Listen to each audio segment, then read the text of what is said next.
Magandang hapon mga kabay. So meron po akong approved na naman dito.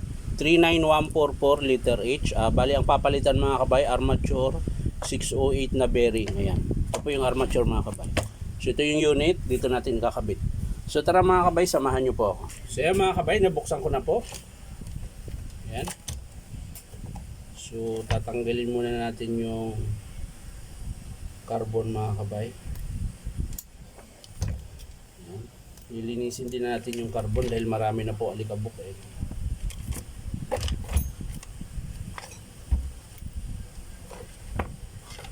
Yan, ito po yung armature niya mga kabay.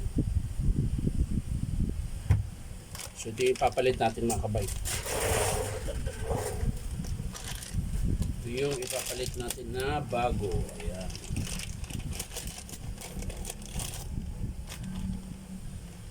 May kasama na rin bearing mga kabay.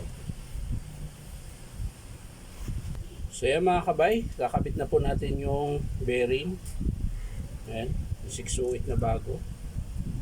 Tapos syempre yung pinion at nut.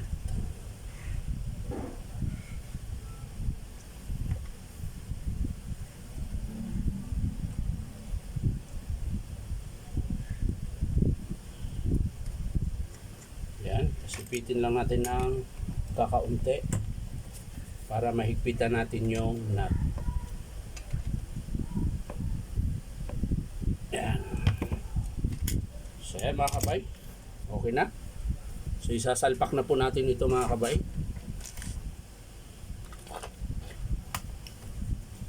Isasalpak na po natin, aray.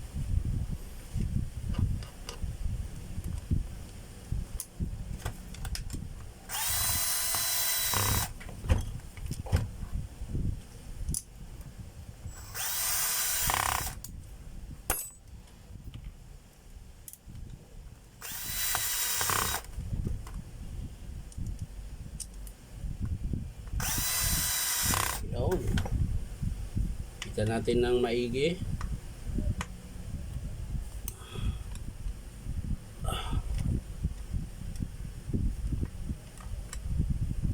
Dumudulas na po kasi yung ano ko mga kabay, balay.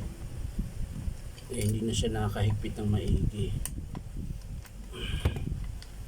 Ayan. Tapos ito yung carbon mga kabay, pupunasan lang natin. Dahil dumidikit na po yung ano, yung alikabok. Ayan. Minsan ito yung dahilan kung ba't nag-i-stack up yung carbon mga kabay. Hindi niya kayang itulak nung brush holder ay spring. Ayan.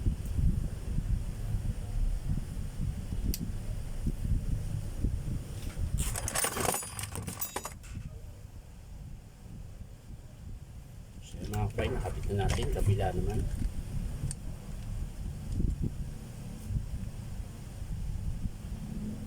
Yan.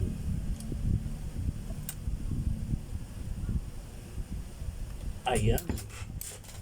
So testing natin mga kabay. Bago natin isara.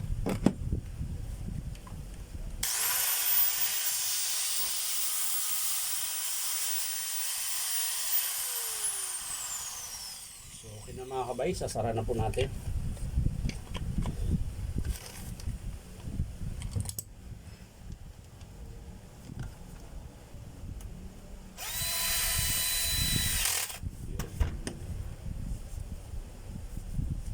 So yun lang mga kabay, maraming salamat sa panonood at pa-like and share na rin po. At syempre, subscribe nyo po ito aking YouTube account na Inom Tabay. So maraming salamat mga kabay, bye bye.